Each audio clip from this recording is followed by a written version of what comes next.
사도행전 6장 8절로 15절입니다.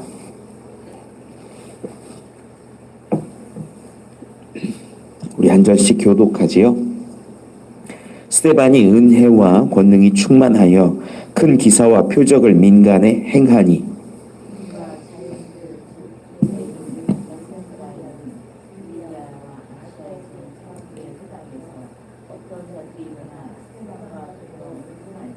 스데반이 지혜와 성령으로 말함을 그들이 능히 당하지 못하여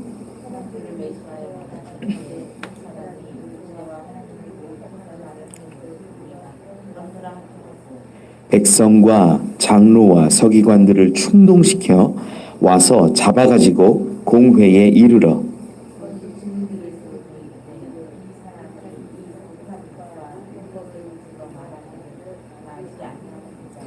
그의 말에 이 나사렛 예수가 이곳을 헐고 또 모세가 우리에게 전하여 준 규례를 고치겠다 함을 우리가 들었노라 하거늘.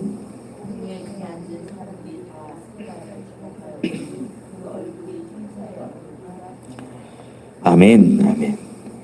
감사합니다. 초대교회가 세워져가는 과정 가운데 수많은 사람들이 있었고 그 가운데는 가난하고 먹지 못하는 자들도 분명히 있었지요.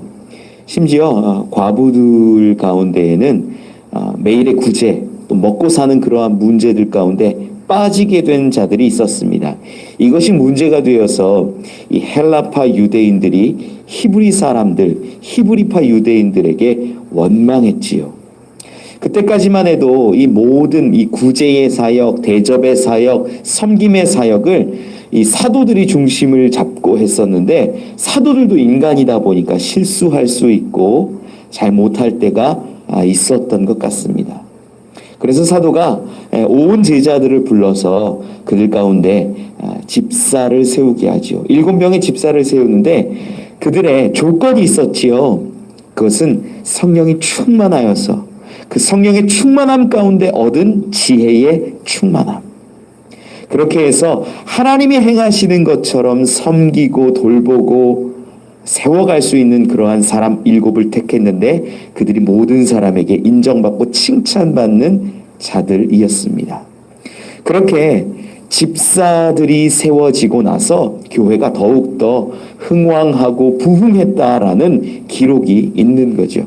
그래서 어떻게 보면 사도행전 6장은요 전체가 집사장이에요.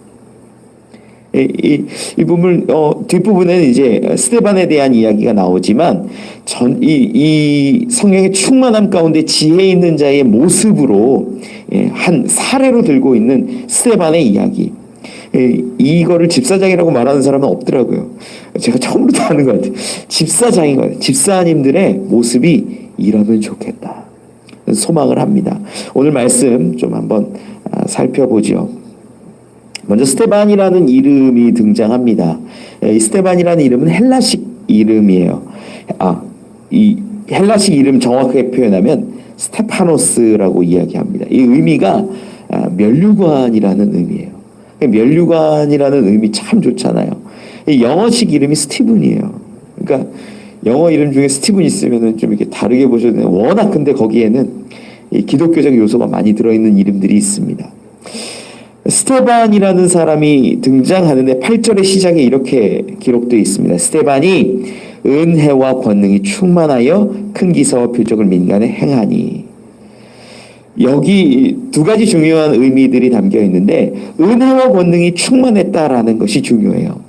스데반도요 가만히 보면은 뒷부분에 조금 더 자세히 나오겠지만 그가 있었던 곳, 복음을 전했던 곳이 이방인들이 오거나 혹은 이 헬라파 유대인들이 모이는 회당이었다라는 거예요.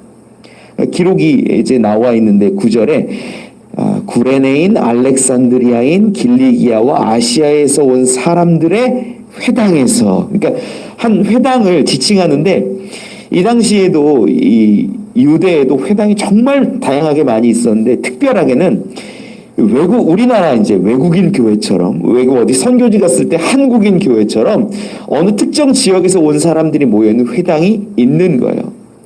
왜냐하면 언어가 편하거든요. 이 뭐 길리기아니 뭐 어디 다른 스데반이 있었던 헬라 지역이니 어디에서 유대교로 이쪽으로 예루살렘으로 와갖고 신앙을 갖고 신앙생활을 시작하는데 언어가 다르니까 어려움들이 있습니다. 그래서 자연스럽게 모이는 게 언어 중심으로 모이는 거예요. 그래서 이러한 회당은 아마 헬라어를 중심으로 썼을 것으로 추측하지요. 여기에서 스데반이 이제 은혜와 권능이 충만하여서 기사와 표적을 행하며 복음을 전하고 있는 겁니다. 일상에서도 전하고 또한 회당에서도 전했다라는 이야기가 오늘 본문인 거죠.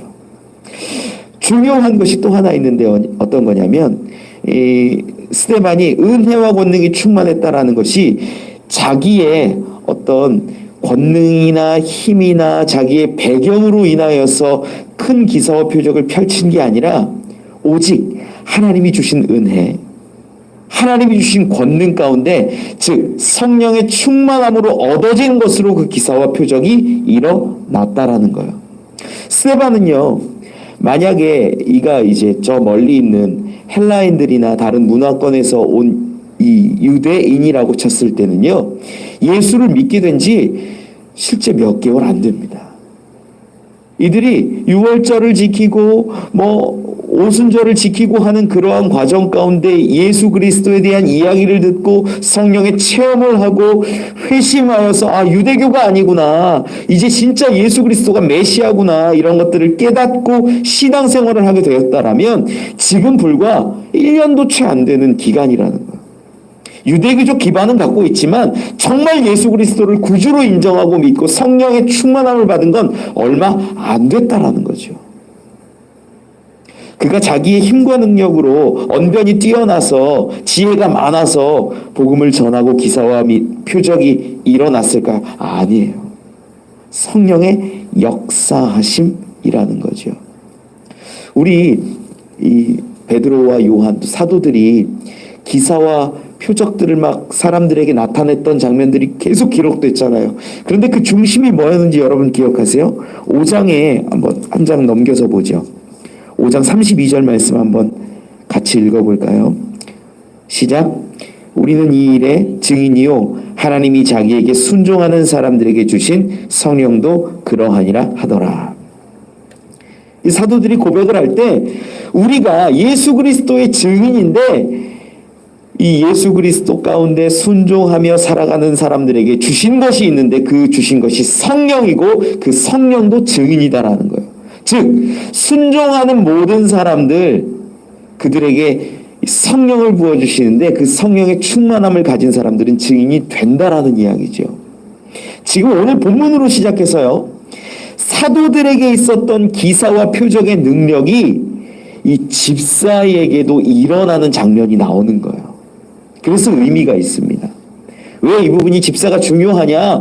지금 집사라는 사람들을 세웁니다. 안수의 능력이 있는 것이 아니라, 그 안수에서 7명을 세웠지만 안수의 능력이 있는 것이 아니라 성령의 충만함 가운데 저들이 증인되었고 증인의 삶을 살다 보니까 기사와 표적이 민간 가운데 일어났다라는 거죠. 이 사도들의 선포가 그대로 이어지는 장면이 이 본문 사도행전 6장이 되는 거예요. 스데반으로부터 시작되는 거예요. 기사와 표적이 막 일어났는데 그 중심이 은혜와 권능, 즉 하나님이 주신 권능이고 하나님이 충만케 해주신 성령으로 인하여서 기사와 표적이 일어났다라는 것입니다. 그러면 자연히 알게 되는 게 스데반도 저는 순종하는 사람이었겠구나. 저는 성령과 지혜가 충만했구나. 저는 집사였기에. 그래서 그러고 났더니 자연스럽게 이어지는 게 복음을 전하고 증거의 삶을 살고, 그러니까 기사 표적이 일어났다. 9절에는요, 이제 외국인 교회처럼 이 구레네, 알렉산드리아, 길리기아, 아시아에서 온 사람들의 회당이 나오는데 거기에서 스데반하고 논쟁합니다. 아마 스데반도 헬라 지역에서 온 자였기에 이곳이 내가 유대교에 교회했을 때, 들어왔을 때 다시 회복하고 언어가 편하니까 여기 있는 공동체하고 같이 신앙생활을 했을 수도 있어요. 유월절을 이 회당 사람들과 같이 보냈을 수도 있고요. 그러한 가능성들이 있죠. 그런데 성령 받고 나서 내가 사도들의 말씀을 듣고 예수 그리스도를 분명히 믿고 나니까 누구에게 전하고 싶은 거예요? 내가 있었던 그 회당 가서 외국인들이 같이 있었던, 같이 먹었고 같이 지냈던 그들에게 전하고 싶은 거예요. 당연하지 않습니까? 그래서 복음을 전해요. 그들에게 전하는데 여기 보면 어떤 사람들이 나오냐면 구레네, 알렉산드리아, 길리기아, 아시아. 여기서 눈에 띄는 단어가 길리기아라는 지역이에요. 사도행전 6장이 끝나고 이제 7장은 스데반이 설교하듯이 선포하는 장면이 나오고 8장에 가면 이제 죽음을 확인하는 장면이 나오는데 8장에 누가 등장하냐면 사울이 등장해요. 사울이라는 청년이 등장하거든요. 그런데 이 사울이 어디 출신이냐? 길리기아 다소 출신이에요. 즉 그래서 이 사울도 외국에서 온 유대인인 거예요. 유대에서 위쪽으로 쭉 올라가서 꺾어지면 있는 지금은 뭐 터키 지역쯤 될 겁니다. 거기에 이제 길리기아 다소라는 지역의 출신이었는데 그가 여기 있었어요. 지금 스데반이 죽는 곳에 있었다라는 건 지금 스데반의 이야기를 들었을 가능성이 굉장히 크죠. 스데반하고 얼굴도 안면도 있었을 수도 있지요. 그래서 기록되어 있는 이 회당 길리기아 사람들도 있었고 그 가운데 사울도 있었을 수 있어요. 참 안타까운 건 성령의 역사하심 가운데 스데반이 전할 때 사울이 이때 좀 변화했으면 얼마나 좋았을까라는 개인적인 마음이 있습니다. 어쨌든 저들이 스데반하고 더불어 논쟁하는데 스데반을 이기지 못합니다. 그 이유가 10절에 기록되는데 10절 말씀 같이 한번 읽어보죠. 시작. 스데반이 지혜와 성령으로 말함을 그들이 능히 당하지 못하여. 아멘.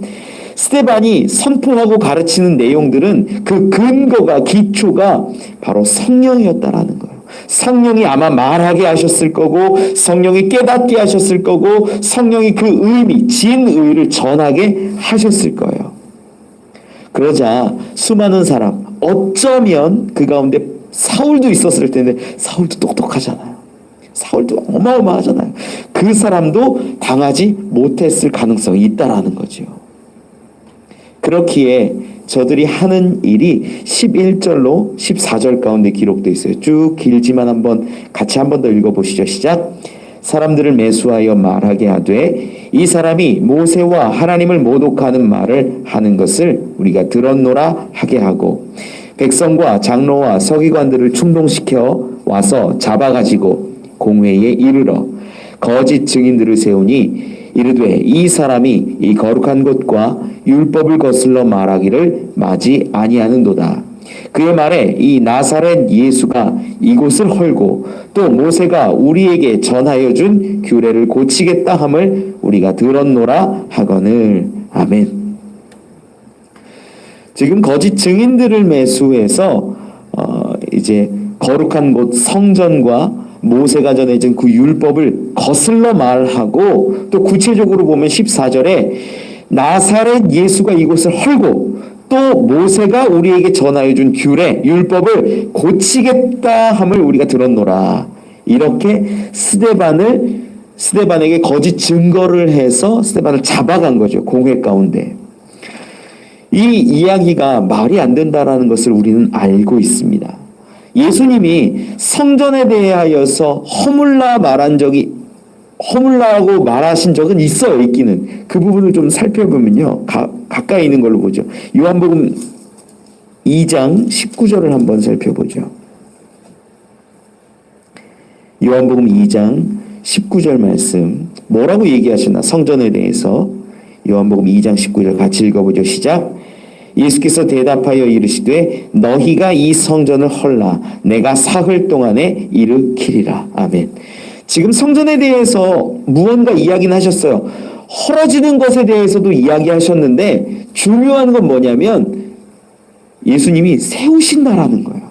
이것이 사실은 진의는 예수님의 당신의 성전됨을 가리켜서 말씀하신 것이지만 더 분명하게 저들이 오해하더라도 분명하게 알 수 있는 건 뭐냐면 너희가 헐어라 세우겠다라는 거예요. 지금 예수님이 헐라고 그런 겁니까? 세우겠다라고 한 겁니까? 세우겠다라고 한 거예요.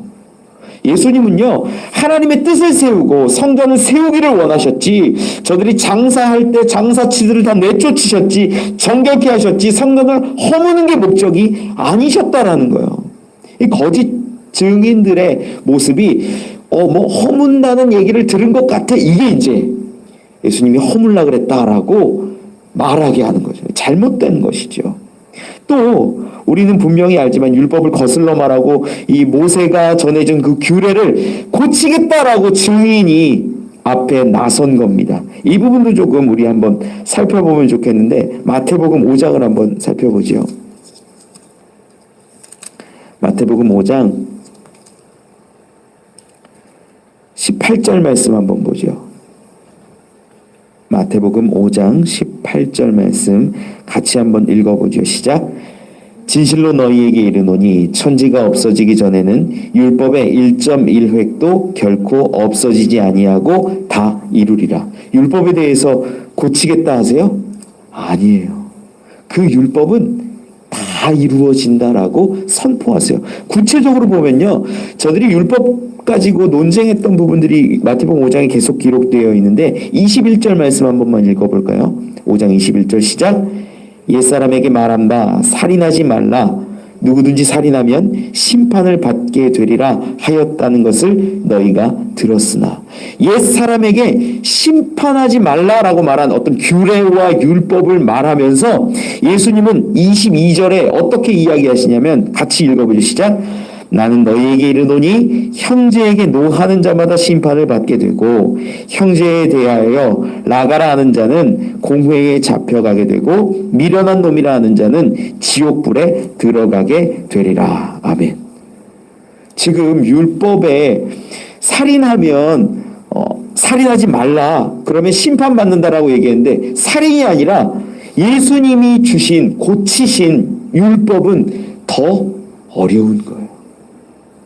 살인하면 심판받는 게 율법인데 예수님이 말씀하시는 건 그런 것이 아니라 미워하는 자, 라가라 하는 자, 그게 바보라는 의미예요. 미련한 자라고 욕하고 하는 그 모든 행위 가운데 심판이 있고 잡혀가기 있다라고 말씀하는 거예요. 27절 말씀 같이 한번 볼까요? 마태복음 5장 27절 같이 한번 읽어보죠. 시작. 또 간음하지 말라 하였다는 것을 너희가 들었으나, 28절도요. 나는 너희에게 이르노니 음욕을 품고 여자를 보는 자마다 마음에 이미 간음하였느니라. 율법은요, 모세가 준 규례는요, 간음하면 안 된다라고 가르치는데 예수님은요, 간음하면 안 된다 정도가 아니라는 거예요. 음욕을 품는 것 자체가 간음한 것이다라고 말해요. 여러분, 율법을 고친 겁니까? 아니면 율법을 더 어렵게 강화한 겁니까? 강화한 거예요, 실제로는. 지금 거짓 증인들을 내세워서 이야기하고 있는 것들이 예수님이 말씀하신 것과 전혀 달라요. 거꾸로예요. 더 어렵게 말씀하셨고 성전을 세우겠다 말씀하셨는데, 저들은 머릿속에 뭐만 남냐면, 야, 율법에 대해서 뭔가 이렇게 좀 다르게 얘기했어. 성전에 대해서 뭔가 허문다는 그런 느낌으로 얘기했어. 이게 증인이 되는 거예요. 증거가 된 거예요. 예수님의 말씀만 분명히 들어도 그것이 아니라는 걸 알 텐데, 저들에게는요, 하나님의 말씀이 중요한 게 아니에요. 하나님을 대신하는 게 성전이거든요.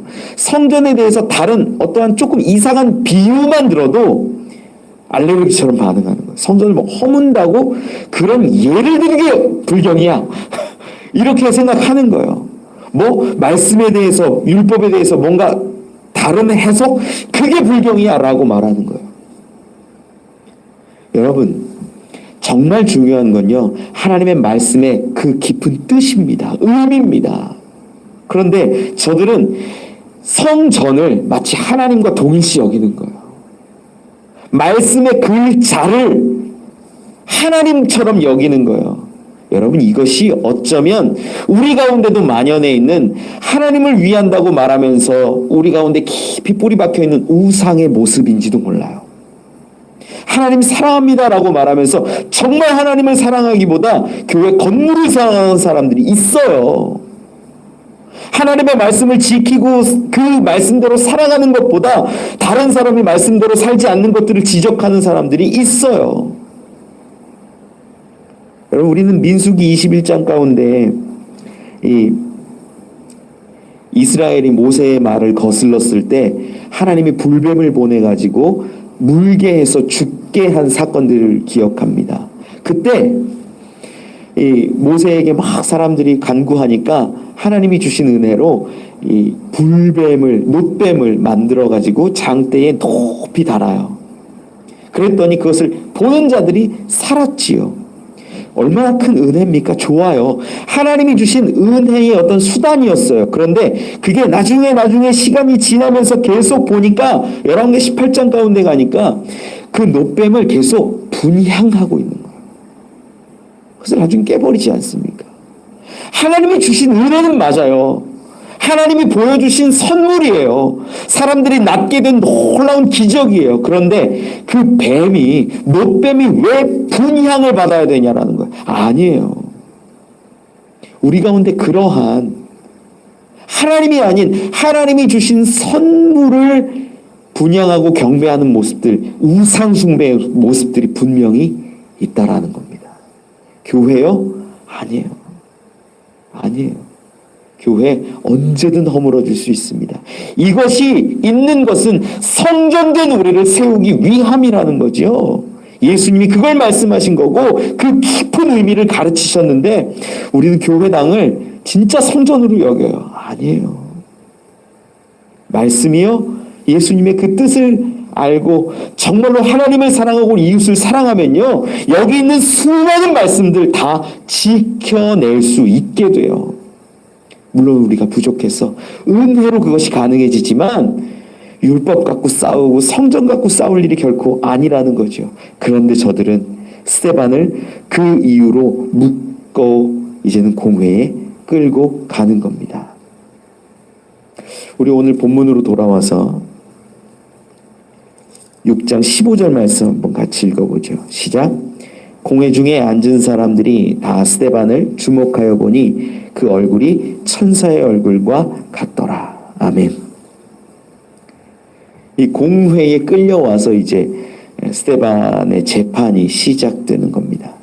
그런데 그 스데반의 얼굴이 뭐라고 기록하냐면 천사의 얼굴과 같더라라고 기록해요. 그런데 이 천사의 얼굴처럼 본 시선이 누구의 시선일까요? 기자의 시선이야. 이 글을 쓴 사람의 시선이 아니에요. 15절 말씀을 정확히 보면요, 공회 중에 앉은 사람들이 다 스데반을 주목하여 보니 그래요. 누가 본 거예요? 공회에, 사내들인 공회에 재판하는 사람들이, 그 가운데는 사두개인도 있고 제사장도 있고 장로들도 있었을 수 있고 바리새인도 있을 수 있지요. 그들이 바라보는데 이 스데반의 얼굴이 천사의 얼굴 같더라라는 겁니다. 저는 이 장면을 바라보면서 그래, 성령에 충만한 자의 모습은 이래야 되는데 라고 생각을 들어요. 어떻게 스데반의 얼굴이 저렇게 천사의 얼굴과 같을 수 있을까? 아마 사도행전 5장에도 나와요. 5장이 41절 가운데 보면 사도들의 모습이 나오죠. 5장 41절 같이 읽어볼까요? 시작. 위하여 능욕받는 일에 합당한 자로 여기심을 기뻐하면서 공회 앞을 떠나니라. 수많은 매질을 당하고 채찍질을 당하면서도 저들이 어떻게 했다고요? 기뻐했다고요. 지금 스데반도요, 공회 앞에 끌려와서, 공회는 어마어마한 권력이 있습니다. 신성 모독의 문제라고 한다면요, 그 자리에서 죽임당할 수 있는 거예요. 실제로 그렇게 되거든요. 그런데 기뻐하고 있어요. 내가 끌려왔고 능욕당할 수 있음을 알고 있음에도 그 얼굴이 천사와 같았다라고 기록합니다. 저도 잘 되지 않는 것이지만 성령에 충만한 사람들은요, 항상 기뻐할 수 있습니다. 그런데 이 기쁨이요, 뭐 할 때 기쁘냐면, 저도 잘 안 돼요. 이 세상 살아갈 때는 항상 기쁨이 찾아오지 않을 때가 많아요. 그런데 언제 기쁘냐? 사도들도 그렇고요, 스데반도 그렇고 기뻐하고 얼굴이 천사 같을 수 있었던 이유, 예수 그리스도의 증인의 삶을 살 때 그러했다라는 거예요. 복음을 전할 때 그러했다라는 거예요. 제가 뭐 집에서 일을 하고 아이들을 돌보고 카페 일을 하고 그럴 때 기쁘지 않을 때 많아요. 그럼 제가 가장 기쁠 때가 언제냐? 말씀 가운데 야 이걸 전했으면 좋겠다. 이걸 가르쳐줬으면 좋겠다. 말씀하고 함께할 때 가장 기쁘다라는 거죠. 여러분 삶도 동일합니다. 사생의 삶에서, 가정에서, 일터에서, 사업장에서 기쁘지 않을 수 있어요. 그때 증인의 삶을 한번 살아보시기를 바랍니다. 그러면 기쁨이 찾아온다라는 거예요. 기쁨이 충만해지고 그 어떤 어려움이 우리 가운데 다가와도 우리는 기뻐하고 천사의 얼굴과 같이 될 수 있습니다. 스데반을 바라보며 이제 사도들에게만 있었던 그 놀라운 기사와 표적이 집사에게도 평신도들에게도 막 흘러가는 장면들을 우리는 확인합니다. 여러분, 저 집사와 같이 스데반과 같이 성령에 충만한 자 되고 복음으로 살아가는 자가 되십시오. 여러분의 얼굴은 천사와 같이 빛나게 될 것을 믿습니다. 기도하지요. 하나님 감사합니다. 우리의 참 연약함이 많습니다. 부족합니다. 그래서 때로는 얼굴이 마음이 힘들고 지칩니다. 하나님 그때마다 말씀에 가까이 하여 살게 하시고 복음을 증거하며 살게 하여 주시옵소서. 저 스데반이 성령이 충만하여 복음을 전할 때 기사와 표적이 일어났고 수많은 사람들 앞에서 기뻐하는 얼굴로 선 것처럼 우리도 이제는 바꾸어 주셔서 하나님의 영광을 드러내는 예수 그리스도의 증인들 되게 하여 주시옵소서. 오늘도 증인의 삶을 살기 원합니다. 하나님 이끄시고 함께 하여 주시옵소서. 감사합니다. 예수님 이름으로 기도합니다. 기도문합니다. 하늘에 계신 우리 아버지여, 이름이 거룩히 여김을 받으시오며 나라가 임하옵시며 뜻이 하늘에서 이루어진 것 같이 땅에서도 이루어지이다. 오늘 우리에게 일용할 양식을 주시옵고 우리가 우리에게 죄 지은 자를 사하여 준 것 같이 우리의 죄를 사하여 주시옵고 우리를 시험에 들게 하지 마시옵고 다만 악에서 구하시옵소서. 나라와 권세와 영광이 아버지께 영원히 있사옵나이다. 아멘.